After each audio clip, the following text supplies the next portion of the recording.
ये जो आपने आज एक खबर भी दी थी, ट्वीट भी किया है चेयरमैन ज़का अशरफ के हवाले से, तो इस हवाले से बताइएगा कि आपके सोर्सेज क्या कहते हैं कि कोई बर्फ़ पिघलेगी, कुछ नया होगा या फिर वही पुराना होगा जो कुछ हमें दिया गया है नजम सेठी साहब की जानिब से?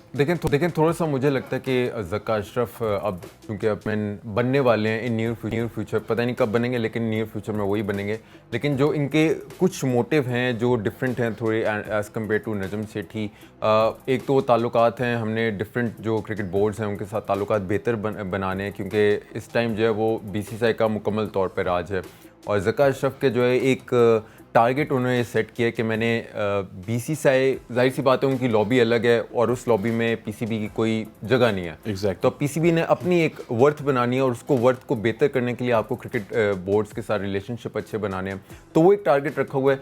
दूसरा ये कि इसमें कोई शक नहीं है कि ज़का अशरफ के पास ये क्रेडिट ज़रूर है कि आखिरी bilateral series between Pakistan and India वो ज़का अशरफ के टेन्योर में हुई थी, तो उसी को वो रिज्यूम करना चाह रहे हैं और वो चाह रहे हैं कि बायलैटरल सीरीज़ किसी तरह पाकिस्तान और इंडिया की दोबारा से जो वो शुरू की जाए।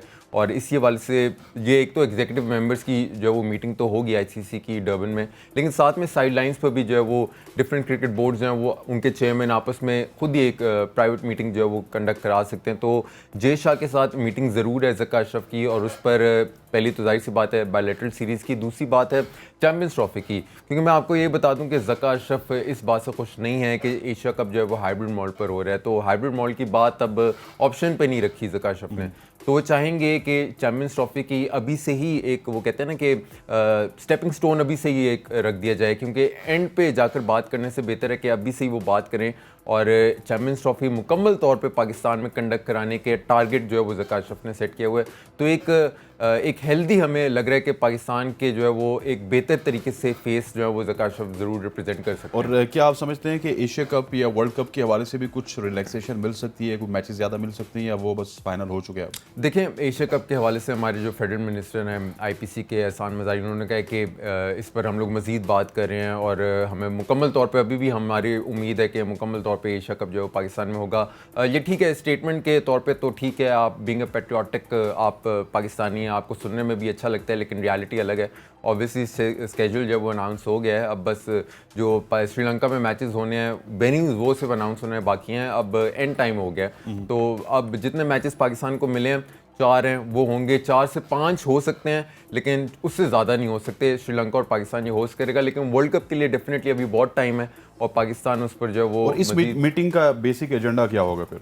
देखिए, जो मीटिंग का बेसिक एजेंडा है, पहली तो ऑब्वियसली क्रिकेट बोर्ड्स के साथ अच्छे से रब्ता रखना, उनके साथ ताल्लुकात बेहतर बनाना, PCB का जो है वो इंटरनेशनल फेस एक बनाना। क्यों हम लोग अमूमन आपके पिछले प्रोग्राम्स में हम लोग डिस्कस करते हैं कि पॉलिटिकल इंस्टेबिलिटी की वजह से हम लोग इंटरनेशनल रिलेशंस जो है वो नहीं देखते, हम लोग मिस आउट कर देते हैं कि हमारे क्रिकेट ऑस्ट्रेलिया के साथ ताल्लुकात कैसे हैं, क्रिकेट न्यूजीलैंड के साथ ताल्लुकात किस तरह है, तो उनको बेहतर बनाना है। ताकि अब देखें, बायलैटरल सीरीज़ हो गई, अब हमारा अगला टारगेट है ट्राई नेशन सीरीज़ को कंडक्ट कराना। अगला उसके बाद है, हमने मुकम्मल तो ऑब्वियसली एशिया कप नहीं हुआ लेकिन चैम्पियंस ट्रॉफी कंडक्ट कराना, फिर उसके बाद अंडर 19 वर्ल्ड कप। ये बड़े बड़े मेन टारगेट्स हैं।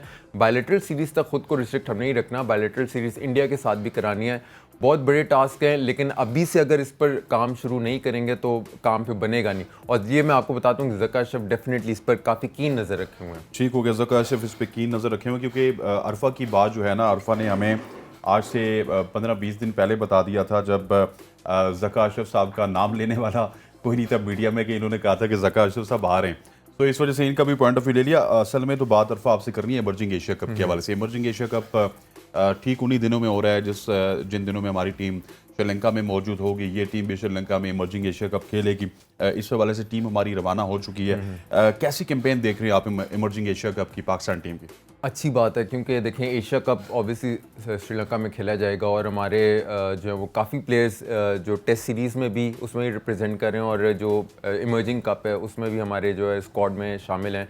मैं समझता हूँ कि पाकिस्तान अगर ये एशिया कप इमर्जिंग का ना जीता तो ज़्यादती होगी। बहुत बड़ी जीतने से कम जो है वो इसमें मानने वाली बात नहीं, क्योंकि अगर आप स्क्वाड देखें सब टीम्स के, पाकिस्तान के तकरीबन 8 प्लेयर्स जो हैं वो इंटरनेशनली कैप्ड हैं और बाकी जो है वो इन लाइन है, यानी कि अगले उनको कंसिडर किया जा सकता है कि वो आ सकते हैं पाकिस्तान टीम में। और अगर आप इंडिया की बात करें तो मेरे ख्याल से हार्डली वो पाकिस्तान के इन कंपैरिजन कोई भी जो है वो बड़ा नाम उसमें शामिल नहीं है। तो पाकिस्तान डेफिनेटली बहुत बड़ा स्क्वाड है, लेकिन एट द सेम टाइम जो मोहम्मद हारिस के लिए बहुत बड़ी बात है, साइम अयूब के लिए बहुत बड़ा है कि शाहनवाज दानी डेफिनेटली वो इन और आउट हैं। तो इंटरनेशनल जो टीम है हमारी, उनके अगर आप कंसिडर करें तो उनको देखते हुए भी ये इंडिविजुअल के लिए जो है वो बहुत बड़ा एक इमर्जिंग एशिया कप जो टास्क हो सकता है। और यू नेवर नो कि एशिया कप में या फिर वर्ल्ड कप में हमें इसी इमर्जिंग एशिया कप से कोई स्टार मिल जाए, तो यू नेवर नो। अच्छा, बहुत सारे लोग ये सवालात भी उठा रहे हैं कि जो इंडिया का आपने जिक्र किया कि इंडियन टीम में इतने ज़्यादा इंटरनेशनल प्लेयर्स, इतने ज़्यादा क्या कोई है ही नहीं, ठीक है। और हमारी टीम में तकरीबन 7 से 8 ऐसे लोग हैं जो कि इंटरनेशनल क्रिकेट खेल चुके हैं, और मोहम्मद वसीम जूनियर जैसे प्लेयर भी हैं जो कि पिछले 2-3 साल से बड़ी टीम का हिस्सा हैं। सो इन स्टार्स का होना आपको as a journalist, as a cricket fan positive लगता है या नेगेटिव लगता है? देखिए, पॉजिटिव भी हो सकता है, नेगेटिव भी हो सकता है। अगर आप पॉजिटिव इसको देखें तो for a short time being ये पॉजिटिव है जी। हमारा स्क्वाड बहुत बड़ा स्ट्रॉन्ग है in comparison to India. India के खिलाफ जीतना बहुत बड़ी बात होगी। फिर एशिया कप में सबसे बड़ा स्क्वाड है, तो इसलिए जीतने के लिए आसानी होगी। लेकिन अगर आप लॉन्ग टर्म देखें तो इंडिया के लिए ये ज़्यादा बेनिफिशियल है। वाई? क्योंकि एक तो जी यंगस्टर्स हैं, अनकैप्ड हैं, उनको एक एक्सपोजर मिल जाएगा इंटरनेशनल प्लेयर्स के साथ खेलने का। जिनके खिलाफ वो खेलेंगे वो इंटरनेशनल प्लेयर्स हैं, पाकिस्तान के 8 जो हैं, और वो डेफिनेटली प्लेइंग 11 में तो होंगे सारे के सारे। तो इंडिया के लिए लॉन्ग टर्म बेहतर है। और देखिए, हम लोग ना कंपेयर कर नहीं सकते इंडिया के साथ। इंडिया की जो क्रिकेट है, आपको मालूम है कि वो अभी उस स्टेज पे पहुंच गए हैं कि वो एक ही वक्त में टेस्ट सीरीज़ का स्क्वाड उनका अलग होता है, टेस्ट क्रिकेट का, और वनडे का अलग होता है। एक ही वक्त में दोनों टीमें उनकी खेल रही होती हैं, दोनों स्क्वाड्स अलग होते हैं। और अब देखें इमर्जिंग एशिया कप, तो यही है, स्टेप बाय स्टेप वो अपनी क्रिकेट को बढ़ा रहे हैं। अपना जो पूल है, वो हम लोग कहते हैं ना कि हमारे जो बेंच स्ट्रेंथ है वो स्ट्रॉन्ग नहीं है, वो इसी तरह स्ट्रॉन्ग होती है। लेकिन इंडिया अभी हमसे आगे है, हमें थोड़ा सा उस पर वर्कआउट करना पड़ेगा, लेकिन शॉर्ट टर्म के लिए और बहुत ज़बरदस्त। मेरा अगला सवाल भी पूल के हवाले से था। देखें, अगर लेट सपोज आप इमर्जिंग एशिया कप में अपने नए लड़के भेजते, लेट सपोज अंडर 19 के लड़के भेज देते, सो आपका पूल बढ़ता, फिर आपको पता चलता कि इन लड़कों में स्ट्रेंथ कितनी है। अगर वो फाइनलिस्ट होते या फिर फाइनल जीत जाते या इवन रनर अप होते, टॉप 4 में भी आ जाते, तो हमें 4-5 प्लेयर्स मिल सकते थे। तो इस एक्टिविटी से आई थिंक पूल नहीं बढ़ेगा, क्योंकि 7-8 प्लेयर्स तो आपने उन्हीं को एडजस्ट कर दिया कि जो श्रीलंकन टूर में एडजस्ट नहीं हुए, उनको इधर एडजस्ट कर दिया गया। बात ठीक है हसनैन आपकी, लेकिन आप ये देखें कि हमारे पास उनके अलावा है नहीं, ऑप्शंस नहीं है। यही बेस्ट है, अंडर 23 के यही प्लेयर्स हैं। क्योंकि फिर बात वही है कि अगर आप किसी नए को चांस देते तो उस पर फिर उंगली उठती कि भाई इसकी तो परफॉर्मेंस नहीं है उस तरह से, ये तो बेहतर था, ये तो एलिजिबल भी था, तो आपने ए को क्यों नहीं पिक किया, आपने बी को क्यों पिक किया। तो वो एक डिबेट अलग बन जाती है। लेकिन बात लॉन्ग टर्म और शॉर्ट टर्म की है कि पाकिस्तान के लिए शॉर्ट टर्म के लिए तो ये अच्छा है, लेकिन अगर लॉन्ग टर्म देखा जाए तो इंडिया के लिए ये ज़्यादा बेहतर है। और as a captain Mohammad Haris को आप कैसा देख रहे हैं? क्योंकि बहुत सारे लोगों ने सवाल खड़े किए, आपने देखा होगा जब ये टूर अनाउंस हुआ था, कासिम अकरम के हवाले से सवालात हुए थे कि उनकी कैप्टनसी में शोएब मलिक भी खेल चुके हैं, बड़े बड़े क्रिकेटर्स खेले हैं उनकी कैप्टनसी में, उनको कैप्टन मटेरियल कहा जाता था। Out of nowhere Mohammad Haris जो है उनका टीम में शामिल होना और फिर एज ए कैप्टन टीम को लीड करना कैसा है? अच्छा, मेरे ख्याल से मुझे लगता है कि पाकिस्तान क्रिकेट बोर्ड जो है, जो सिलेक्शन कमेटी है, उसने कोर फोकस किया है मोहम्मद हारिस पे। वाई? क्योंकि एशिया कप और वर्ल्ड कप आ रहा है, तो वो चाह रहे हैं कि हमारे पास कोई कप्तान जो है वो उस तरह का बनाए जिसको हमने इंटरनेशनली यूटिलाइज भी करना है। और डेफिनेटली जब आप नंबर 3 की बात करें तो बहुत ही इंपॉर्टेंट किस्म का नंबर है उनके पास, तो वो शायद कॉन्फिडेंस उस इमर्जिंग एशिया कप से गेन करवाना चाह रहे हो। फिर सेकेंडली मेरे ख्याल से कोई मुश्किल बात होगी नहीं। अच्छी बात है कि आपके पास कासिम अकरम भी हैं, तो चलें आप मोहम्मद हारिस को भी टेस्ट कर सकते हैं। मोहम्मद हारिस ने कप्तानी की है, अंडर 19 में भी की है, पेशावर रीजन में भी उन्होंने की है कप्तानी, तो उनके लिए कोई नई बात नहीं है। और अच्छी बात है, इसी टूर्नामेंट से उनका कॉन्फिडेंस। लेकिन ये कॉन्फिडेंस देखें, ये वो वाला काम ना हो जाए ना जो हमने इससे पहले रोहिल नज़ीर के साथ किया। हमने 1.5-2 साल उनको कैरी किया टीम के साथ। अब पिछले टूर में वो हमारे साथ थे, उन्होंने 87 आई थिंक रन्स बनाए थे। इस टूर में वो रिजर्व्स में, ट्रैवलिंग रिजर्व्स में। तो इस तरह का काम ना हो जाए ना कि आप एक बंदे को जब प्रिपेयर करते हैं तो उसको लॉन्ग टर्म लेके जाया जाए। इसी तरह जिस तरह आज हम मोहम्मद हारिस के ऊपर हाथ रखें, इसी तरह के ज़माने में कासिम अकरम के ऊपर हाथ था। अब वो कितने कासिम अकरम का तो चले, कासिम अकरम का ना अभी है, टाइम है अभी, लेकिन मोहम्मद हारिस का ठीक है, मैं सपोर्ट करूंगा। लेकिन आपने लॉन्ग टर्म होना चाहिए, लॉन्ग टर्म। लेकिन आप ये देखें ना कि पास से हमें सीखना चाहिए। आपने रोहिल नज़ीर की बड़ी कमाल की एग्जांपल दी है, साथ में मैं उमर मसूद की भी एग्जांपल दूंगा। ये कुछ ऐसे थे जो इंटरनेशनली सर्व कर सकते थे। रोहिल नज़ीर का तो अनफॉर्चुनेटली जो इंटरनल पॉलिटिक्स होती है, रीजनल की जो पॉलिटिक्स होती है, आप समझ सकते हैं कि वो किन रीजन से वो खेलते थे और क्यों उनको जो निशाना बनाया गया। बहुत ही कमाल के थे, अंडर 19 कप्तानी भी उन्होंने की है।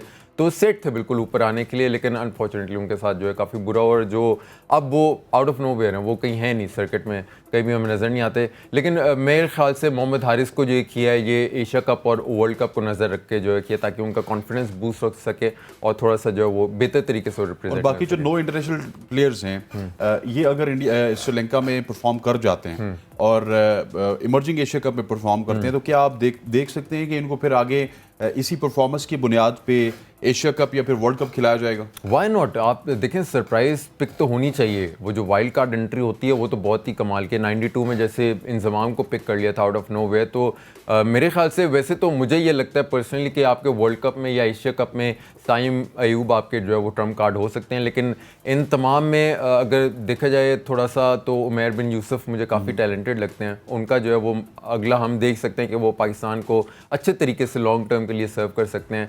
कामरान गुलाम के साथ थोड़ी सी जो है वो अनफॉर्चुनेट बात हुई कि उनको अंदर लाकर विदाउट खिलाए उनको जो है वो बाहर कर दिया।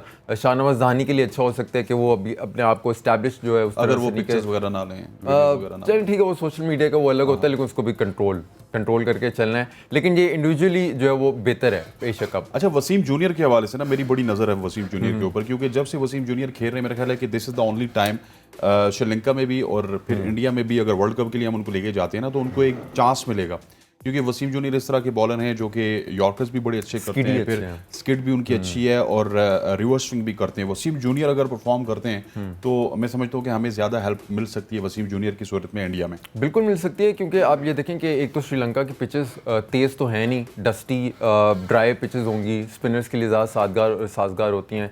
तो इस तरह की पिचेस पर वो बॉलर्स जो लेटर ऑन पुरानी बॉल को अच्छा कर सकें, तो वो वसीम जूनियर डेफिनेटली उसमें है। फिर इसमें बात हसन अली की भी आ सकती है कि वो टेस्ट सीरीज में अच्छा परफॉर्म इसलिए कर सकते हैं क्योंकि वहाँ भी रिवर्स स्विंग अच्छा परफॉर्म किया। बिल्कुल 3 विकेटें ली उन्होंने, इकॉनमी उनकी सबसे अच्छी थी और शाहीन आफरीदी ने भी 3 विकेटें ली। तो ये एक अच्छा है कि हम लोग कह रहे थे कि हमारे जवान ने भी 2 ली, उनका भी जिक्र करें। हाँ, उन्होंने भी लिए हैं और ये ठीक है, अच्छा अच्छी बात है कि हमारे पास जो फ़हीम अशरफ को रिप्लेस जो वो अच्छे किसी ऑलराउंडर ने किया है, तो डेफिनेटली एक अच्छा हमें लग रहा है। वैसे आमिर जमाल की आप ऑलराउंडर की बात करें तो बहुत सारे लोग एग्री नहीं होते आमिर जमाल को जी, कि ये शायद उस तरह की अभी तक ऑलराउंडर नहीं है, इनको जो है ना वो ओवररेट किया जा रहा है, लेकिन क्योंकि हमने उनको खेलता हुआ देखा है तो he is a proper allrounder. बिल्कुल अच्छे ऑलराउंडर हैं, और अब देखें हर ऑलराउंडर का जो है वो चांस होता है, और हर टीम में जो मॉडर्न डे क्रिकेट है उसमें एक ऑलराउंडर का होना बहुत ज़रूरी है। बेन स्टोक्स को तो ऑब्वियसली वो बेंच मार्क हैं सबके लिए, लेकिन फ़हीम अशरफ को हमने ट्राई किया, उस तरह से वो परफॉर्म कंसिस्टेंटली नहीं कर पाए, पैची परफॉर्मेंस उनकी रही थी। लेकिन ठीक है, मोहम्मद अली को भी हमने रिसेंटली ट्राई किया था, लेकिन उनको थोड़ा सा जो है वो अर्ली हम लोग बाहर कर गए थे। थोड़ी सी नाइंसाफ़ी इसलिए हुई थी क्योंकि he is a very good cricketer. हाँ, he is a very good cricketer, लेकिन फ्लैट विकेट्स पे उनको चांस देना फिर उसके बाद बाहर कर देना थोड़ा सा गलत है। लेकिन आमिर जमाल एक तो यंग है, एग्रेशन भी है, और हमें चाहिए इस तरह तमाम तर इंग्रेडिएंट्स मौजूद हैं आमिर जमाल के अंदर जो कि पाकिस्तान टीम को सर्व कर सकते हैं। और